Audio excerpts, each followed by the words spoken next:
Je crois qu'il y a 3 échelles. La première qui consiste à introduire des grandes pièces d'état de nature dans la métropole et que ces grandes pièces d'état de nature participent à l'organisation urbaine de la ville. Il y a une deuxième échelle qui ne doit pas être décorative, qui est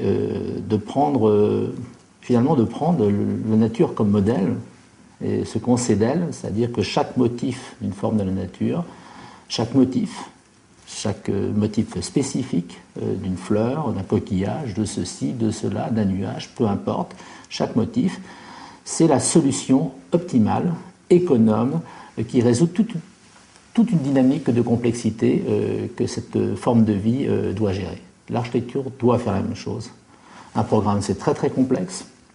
Les relations avec l'environnement, c'est très très complexe. Il y a beaucoup de dynamique et de force autour. Il faut que la forme architecturale résolve, ou la forme architecturale naisse, si je peux dire, de cette résolution.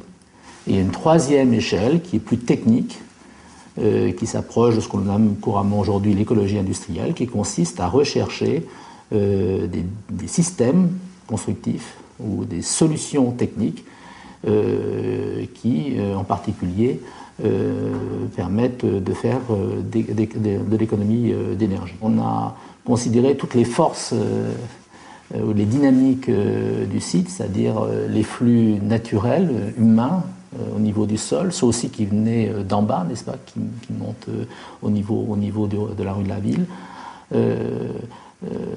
Également les géométries nécessaires au franchissement pour constituer cet abri, puisqu'on couvre d'une certaine manière, on abrite d'une certaine manière le patio sur une portée qui est de l'ordre de 90 à 100 mètres et sur une profondeur de 80 mètres.